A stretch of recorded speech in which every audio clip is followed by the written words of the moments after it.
Welcome back, everybody. It's Friday. It's the state of the canyon. It's a mess. I mean, everything's a mess. I can't stay away from beadlocks apparently, so I had the idea to finally mount up Jake's, like his permanent wheels, his torch-kissed gold wheels. And I had the notion I was going to put them on these, like, I don't know, star-shaped beadlock rings. And two of them went smashingly. I mounted the hunks, no problem. I figured I know the holds gave me issue before, but I'll dive in. And I succeeded in, this is the one. So I ended up, there's the 5 holes. I drilled them all the way through. It works better this way. I drilled them all the way through and then proceeded to strip out all 5 of them. Drilled them out again to 3 millimeter. They're initially 2.5. Tapped them to 3 millimeter. Stripped them all out again.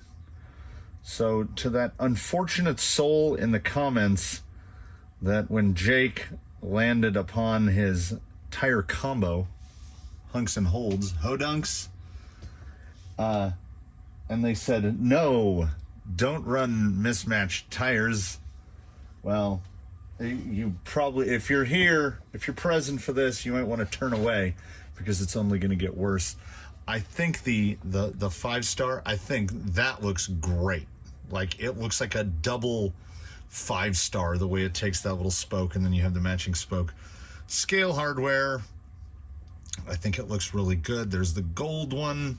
And of course the other one I mounted was the bronzy one. I think it looks better with the gold. There's more contrast, but I think that looks pretty good as well. And seeing as we stripped one out badly, well, we had some wheels left over. So gird your, well, more screws on the thing. Gird your loins for that. So for the time being, that's how Jake's gonna look. He has had some minor setup changes. He is now going to go outdoors with us.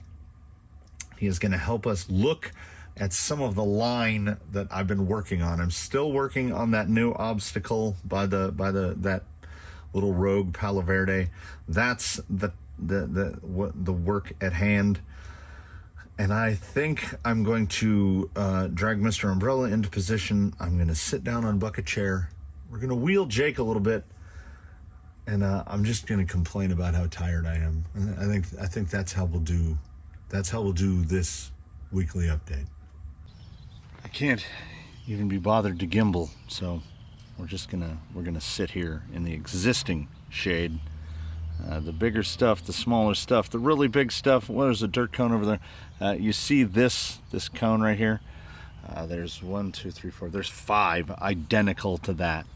If you pan over here, I had to get all of the DG into one spot because, as you can see, I'm starting to get the footprint of this obstacle completed. That was pile 1 way over there. That's pile 5 there. The cones are all about that big. I have found in the past that a cone that size is like 20 wheelbarrows worth. I've been getting this laid out. These rocks here, the stuff closest to me, isn't necessarily where it's going to stay. The rocks are definitely not where they're going to stay, but they are extraordinarily heavy. Oh,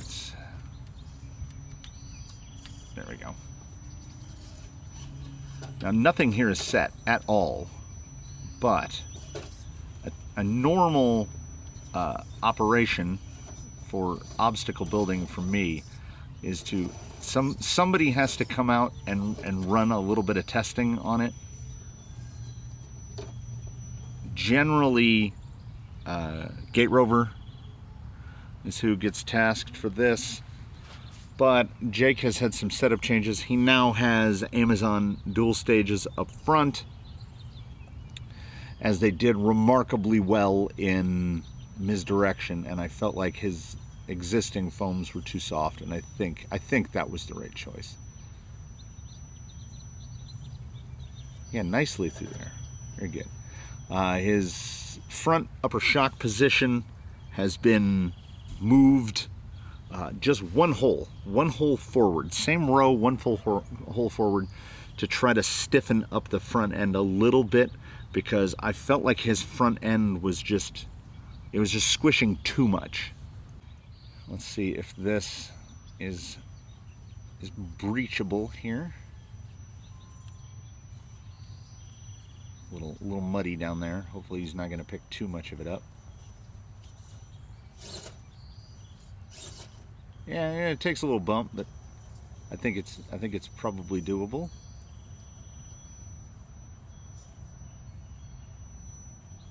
I mean, it's an excellent tire combination. It really is. I don't, this is one of those things that would ordinarily hit me the wrong way. But I guess just sleepiness, perpetual sleepiness. So Monday, let's begin with Monday. Monday I left the house. I and the fam left the house at 6:45 in the morning. We arrived back at the house at 12:15 at night. The intervening hours were spent in a combination of Southern California traffic and Disneyland. You know, the happiest place on earth. And it was remarked by someone, I think we were in line for the Alice in Wonderland ride, which, despite my advanced age, I have no recollection of that ride whatsoever. Everything on that ride came to me as a surprise. And likewise, I have to have ridden Mr. Toad's Wild Ride before, but it was all new. Like I've had global amnesia and have no recollection of Disney rides. I remembered most. We never got to ride Space Mountain, but at the end of Mr. Toad's Wild Ride, he goes to hell. Like there was I'm pretty sure Satan was there. Once you get to a certain age and you spend an entire day at Disneyland, I don't even remember if I completed the thought about how the guy said, "How come no one here looks happy?" I might have. After you've done 16 hours of Disneyland, according to my Apple Watch, it was 22,500 steps, and I walked 9.5 miles. It takes a full 2 days to recover. So Tuesday, I did my favorite type of video. I did that test on Monster Grip, in which I do everything all in one day. Like, I like to have the video in the can. Oh, those front tires are so much better, by the way. I like to have the video in the can, honestly, by noon. If I can hit 2 p.m., that's okay, but I like to be done by noon. I am not that guy. I just watched a video where William Osman was talking about a video that took 3 months to edit all the parts together. And I was like, I am not that guy. The all-in-one is where I like to live. That's why I'm a big fan of the weekly update. I don't care if no one else cares. I would be doing everything I do on a Friday just happens to get included in a video. Otherwise, obstacle testing, sifting dirt cones. By the way, let me,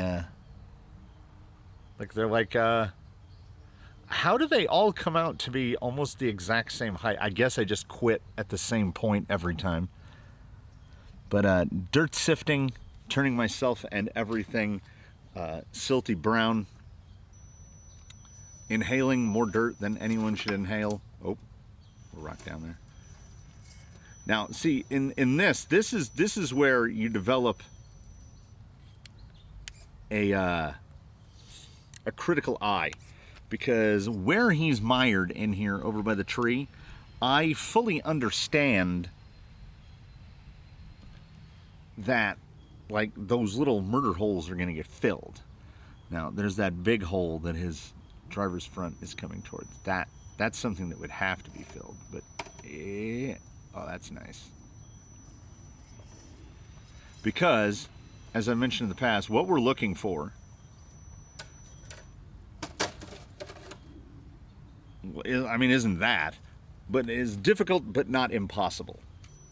Wednesday, I shot Revenge of the 6 line and spent an inexcusable amount of time editing it.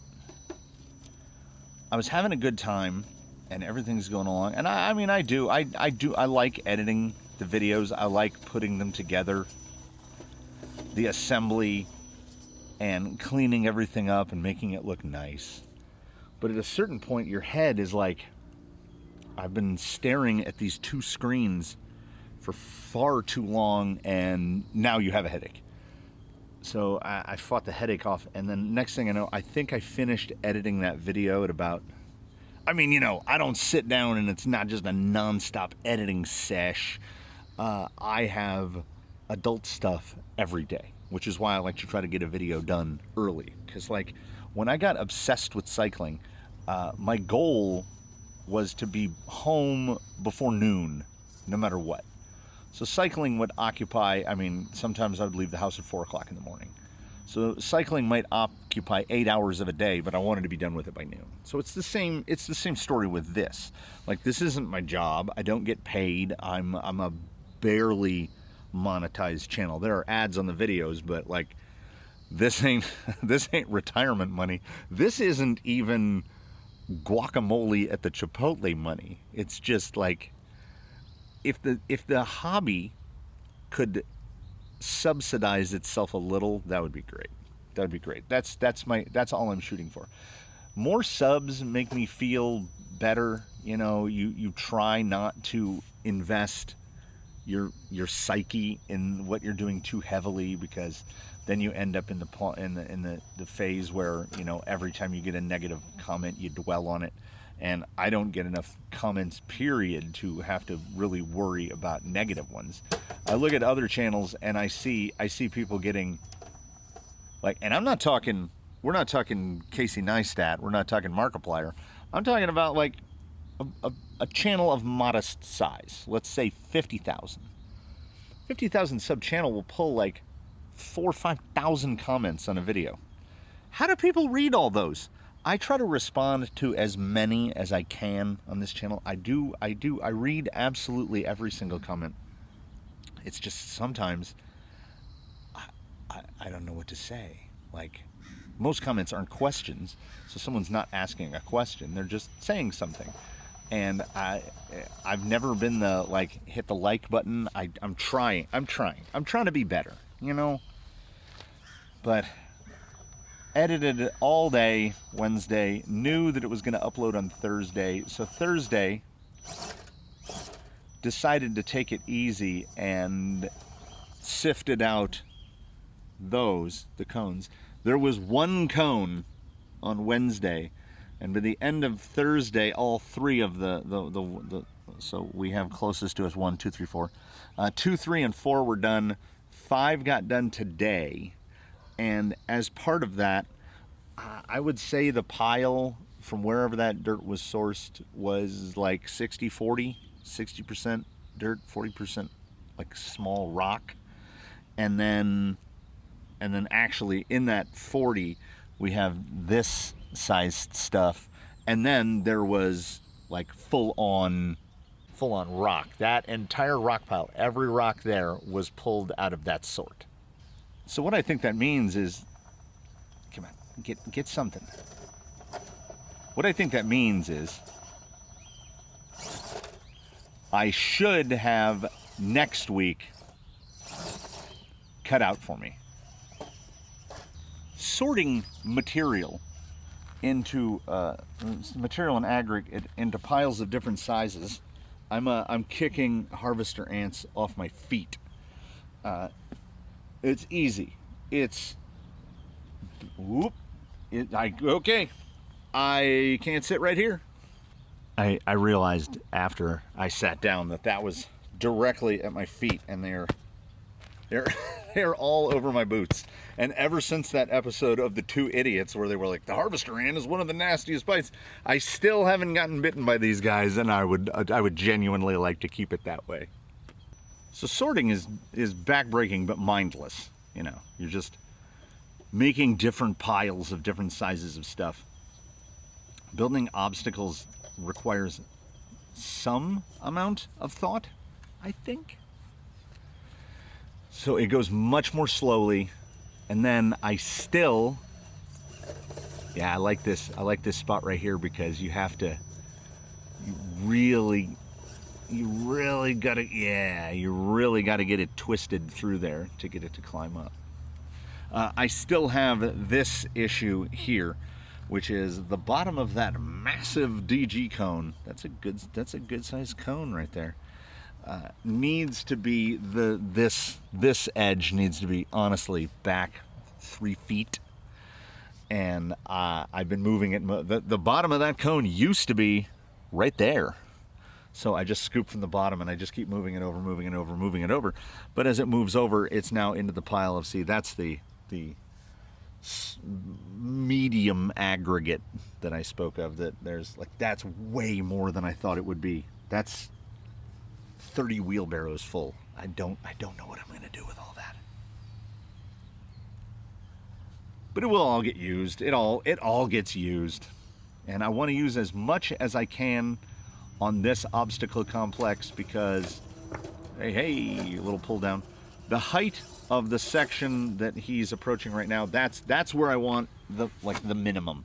I'm working on peaking it over somewhere over here. I still have a bunch of like really large slabs.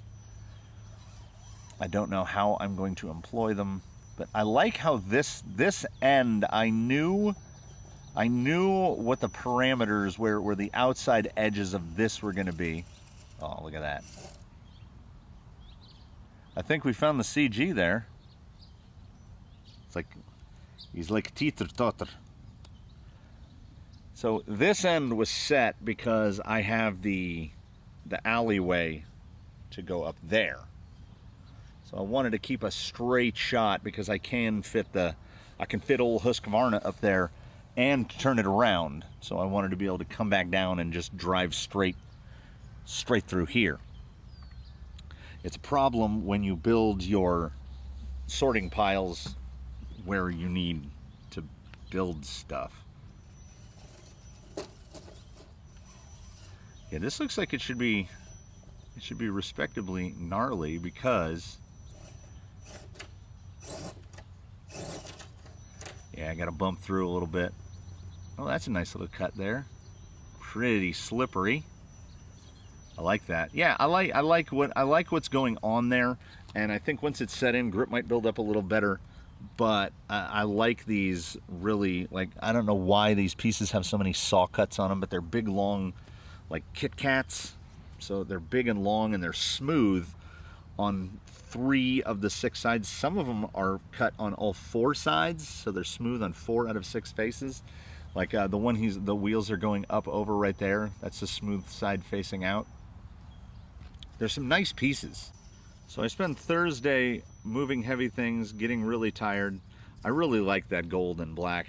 I might at one point try to mount up the other, there's still a gold and black that's not all stripped out. Mount the other gold wheel up for the other front. See if I can get that to work. Because I think the black, the one that's toasted really dark bronze, it just looks like a black wheel. So I like it better with the other.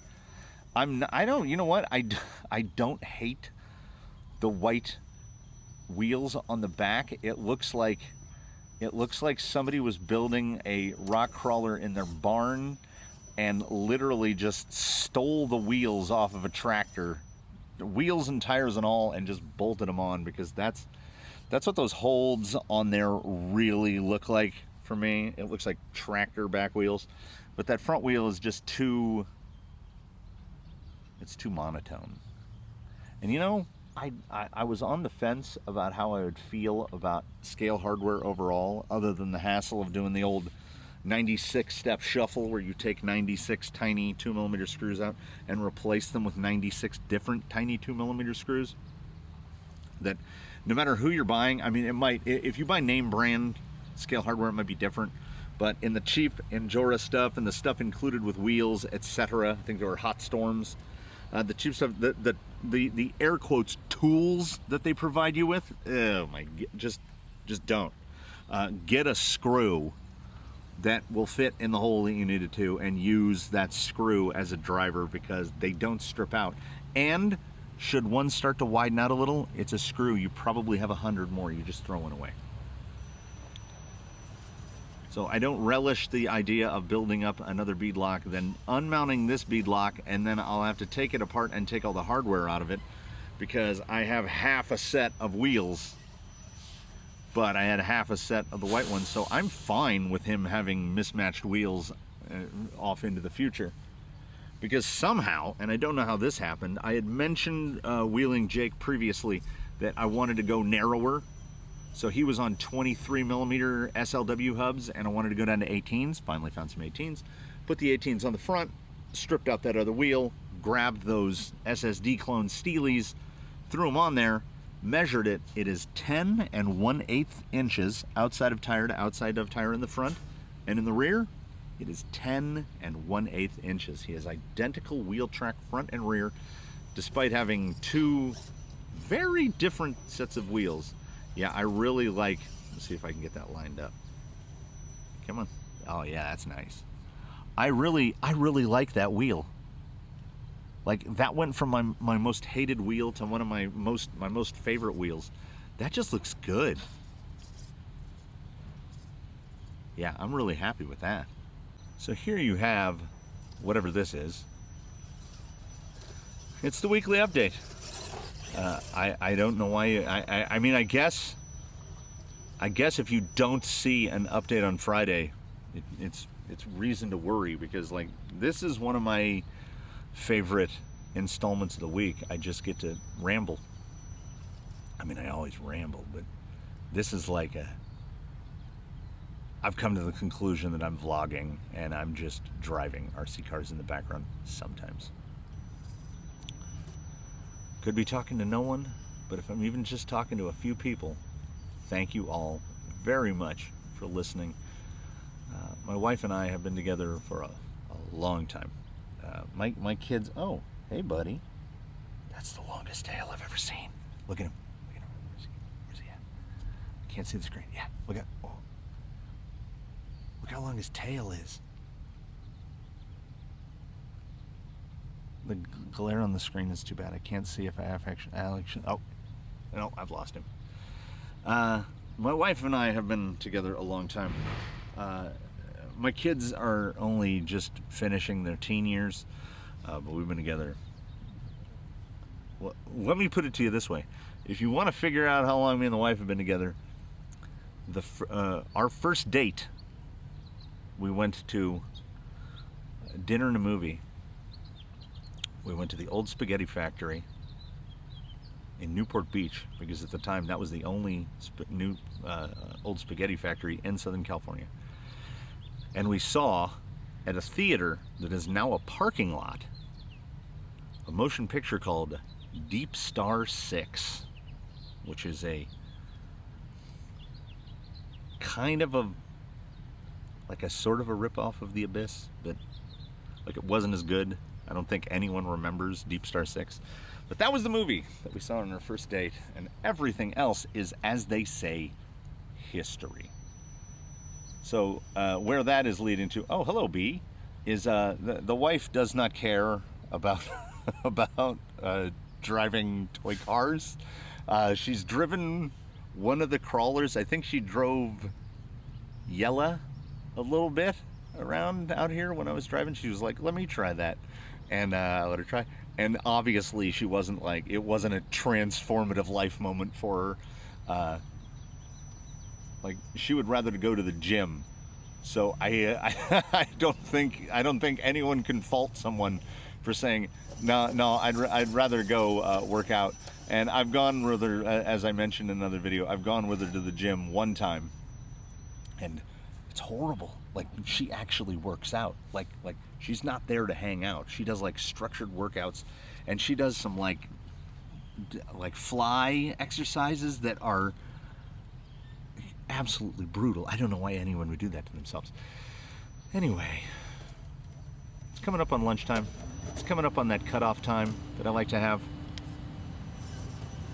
It's such a good dig combo. It really, really is. It's so good that I would like to say here, as we ramble to a close, that I do sincerely hope that the sound of that container being dropped off isn't too loud. And even more sincerely, I absolutely thank everyone for watching, for sticking through to this, because once again, not to dive into a state of the psyche type episode, but I put 56,000 miles on a bicycle in 6 years. And of that 56,000 miles, I rode with another person like 2,500 of those miles. And of that 2,500, like 2,000 of them were with my wife. So I spend a lot of time alone. And if you're the type of person that can be alone around other people, you know what I mean. So this is a sort of futuristic, Philip K. Dick-esque electronic surrogacy. I'm talking to people, but at the same time, I'm talking to myself, because there's nobody here. Nobody comes out here. But thank you all for being, to me, more than an audience, you know? So before this gets any more sanguine, I thank you again for watching. If this is your first visit here, a lot of the videos are more upbeat, so you can check those out. A lot of the videos run a lot longer than this, if that's a thing you like. I don't do short videos. I've just come to that conclusion. I've come to the acceptance of two things, the complete acceptance of two things. One, I can't drive and film at the same time, and two, I can't make a short video apparently, because like for me 12 minutes, 12, 13, 15 minutes is short. Most of these things could easily go 40 minutes. So be sure, you know, like if you feel like it, comment if you feel like it, subscribe if you don't mind. I honestly, I think I'm either in cutoff or something's happening, because it's acting weird. It's got to be going into cutoff. So that's perfect. We've all decided at once that now it's time to stop. I never thought I'd hit 1,000 subs, and with any luck, I'll hit 2,000 before the year is over. And for me, 2,000 is like a milestone. I'm never going to be that 50,000, 80,000 sub guy. I'm never going to be that guy that has a video that goes viral. I don't think my appeal is broad enough. Perhaps a good part of the reason why I spent 50,000 miles on a bicycle alone. It's too late for me to develop a broad appeal. I've got to stick to what I've got. So again, do all the stuff that I mentioned earlier, and above and beyond the stuff I mentioned earlier. Yeah, it'll just go for like 2 seconds and then cut out. Be sure to have an excellent weekend. And all of us here, and by all of us, I guess I mean me and the Riggs and the Ants. Oh, and the Jeej. I'm sure she's out here somewhere. I just haven't seen her in a while. We genuinely do look forward to seeing you in the next one. Have a good one, everybody.